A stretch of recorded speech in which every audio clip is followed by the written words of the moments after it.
नाज़रीन, उमर अयूब साहब वो रोस्टरम पे खुद आ गए। सलमान अकरम राजा साहब ने इनाम अमीन मिन्हाज साहब से क्या कहा जो कि अलीमा खान को सहना पड़ा और सुनना पड़ा। नाज़रीन, ये कहानी क्या है? पाकिस्तान तहरीक इंसाफ के बानी चेयरमैन इमरान खान से जो मुलाकातों का मामला है उस पर तौहीन अदालत का केस है। इस केस में अहम पेशरफ्त हुई है। एक बड़ी शख्सियत जो इस केस में फंसने वाली है वो कौन है, ये भी हम बताएंगे आपको आज के प्रोग्राम में। प्रोग्राम का बाकायदा आगाज़ करते हैं। सबसे पहले आगाज़ पे मैं आपको थोड़ा सा बैकग्राउंड बता दूं। बैकग्राउंड ये है कि इमरान खान के साथ मुलाकातों का इस्लामाबाद हाई कोर्ट ने भी ऑर्डर दिया, फिर सुप्रीम कोर्ट ऑफ पाकिस्तान ने भी कहा कि इमरान खान के जो वकला हैं उनसे भी उनकी मुलाकातें करवाई जाएं और इमरान खान की फैमिली के साथ भी उनकी मुलाकातें करवाई जाएं। अब इमरान खान की जो बहनें हैं तीनों, वो आई थिंक सो दैट के आखिरी मरतबा वो मार्च में उनकी मुलाकात हुई थी और इस बात को 2 महीने हो गए हैं। और इन 2 महीनों में इमरान खान की बहनों की इमरान खान के साथ मुलाकात नहीं करवाई गई। एक मरतबा ये हुआ कि उन्होंने कहा जी कि अलीमा खान को छोड़ दें और उज़मा खान और नौरीन खान साहिबा ये चली जाएं अंदर, लेकिन उन्होंने कहा कि हम इस तरह से नहीं जाएंगे। फिर उसके बाद मंगल वाले दिन गई तो उन्होंने कहा आप जुमेरात को आएँ, आपकी जुमेरात को मुलाकात करवाई जाएगी, लेकिन जुमेरात को भी नहीं करवाई गई। बिल आखिर पाकिस्तान तहरीक इंसाफ ने तौहीन अदालत का जो नोटिस है वो अडयाला जेल सुप्रिटेंडेंट को भिजवाया और फिर उसके बाद अब ये जो केस है ये जस्टिस इनाम अमीन मिन्हाज साहब की अदालत में लग गया। इनाम अमीन मिन्हाज साहब ने सबसे पहले बैरिस्टर सलमान अकरम राजा से पूछा। उन्होंने कहा जी कि ये जो फैसला था ये तो फुल कोर्ट ने किया था और अब ये मेरे पास सिंगल बेंच में आ गया है, क्या इज़ इट पॉसिबल दैट कि मैं अकेला इस केस को सुन सकता हूं? जिसके जवाब में सलमान अकरम राजा साहब ने कहा इनाम अमीन मिन्हाज साहब से कि जी बिल्कुल आप अकेले इसको सुन सकते हैं और इसका फैसला भी कर सकते हैं। अलीमा खान ने इनाम अमीन मिन्हाज साहब से मुखातिब होते हुए कहा, उन्होंने कहा जी हमें हमारे भाई से मुलाकात नहीं करवाई जा रही और जो कोर्ट के ऑर्डर्स हैं उसकी धज्जियां उड़ाई जा रही हैं। आज अगर ये अडयाला जेल का सुप्रिटेंडेंट ये तौहीन अदालत कर रहा है तो कल को कोई भी कर सकता है। उमर अयूब साहब रोस्टरम पे आए और उन्होंने कहा कि इस वक्त मुल्क नाजुक दौर से गुजर रहा है। पाकिस्तान और भारत की जो कशीदगी है वो शिद्दत इख्तियार कर गई है और सिक्योरिटी की जो मीटिंग हुई है उसमें हमें नहीं बुलाया गया। उन्होंने कहा कि मैं अपने लीडर, अपनी सियासी जमात के सरबराह इमरान खान से मिलना चाहता हूं ताकि मैं उनके गोश गुजार कर सकूं और उनसे सजेशन ले सकूं कि पाकिस्तान तरीके इंसाफ का लाहे अमल क्या होगा। सलमान अकरम राजा के इससे पहले आज जो बयानात हैं वो पाकिस्तान और भारत की कशीदगी के बारे में उन्होंने कहा कि चाहे कोई भी हालात हों लेकिन सबसे पहले पाकिस्तान की बका और सालमियत पे पाकिस्तान तहरीक इंसाफ अपनी अफवाज और अपनी अवाम के साथ खड़ी हुई है।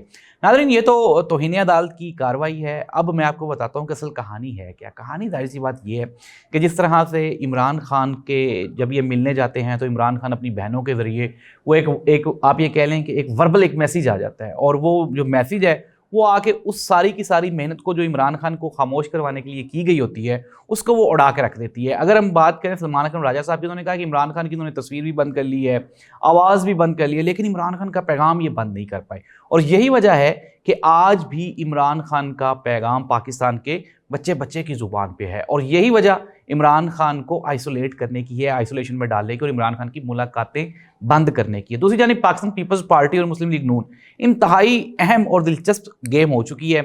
अब जो सीनियर वज़रा हैं जैसे कि राना सनाउल्लाह साहब हैं और इसके अलावा पाकिस्तान मुस्लिम लीग नून की जानिब से ख्वाजा साद रफ़ीक, ख्वाजा आसिफ, वो चाहते हैं कि मामला ठंडे रहें। लेकिन दूसरी जानिब जो कुछ लोग ऐसे भी हैं जो सारी की सारी कहानी को, सारी की सारी गेम को वो टांग मार के वो ख़राब करना चाहते हैं और वो ये चाहते हैं कि ये मामला कहीं ना कहीं जाके ये बिगड़ जाए, सूरत हाल ख़राब हो जाए।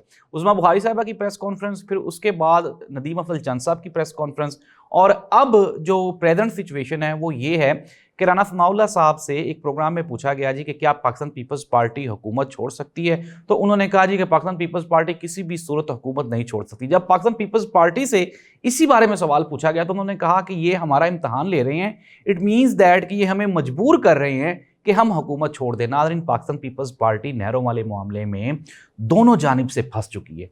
अगर वो इसके ऊपर इसको एग्री करती है, नहरों वाले मामले को एनओसी दे देती है, तो फिर सिंध में जो वोट बैंक है वो फारिग हो जाएगा, बढ़ जाएगा।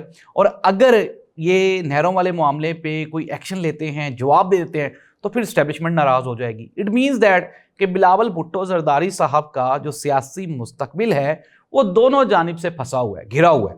اب نہ تو وہ آگے موو کر سکتے ہیں نہ ہی وہ پیچھے جا سکتے ہیں. اور اگر ہم بات کر لیں پاکستان تحریک انصاف کی تو نہروں والے معاملے پہ پاکستان تحریک انصاف ایک مرتبہ دوبارہ پھر عوام کے ساتھ کھڑی ہو گئی ہے, اور سندھ میں جو ووٹ بینک تھا پاکستان پیپلز پارٹی کا وہ ٹوٹ کے اب پاکستان تحریک انصاف کی جھولی میں گرنے والا ہے.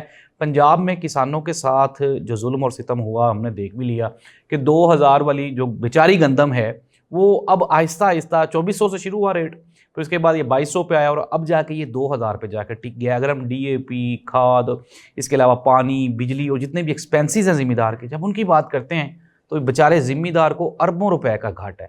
اب ایسے گھاٹے میں جو کسان ہیں وہ بھی سراپا احتجاج ہے اور یہ مستقبل کی پلاننگ کر رہے ہیں کہ کسی نہ کسی طرح سے اس حکومت سے جان چھڑوائی جا سکے, اور اگر کوئی بندہ جو ان کو ریلیف دلوا سکتا ہے تو وہ عمران خان ہی ہے.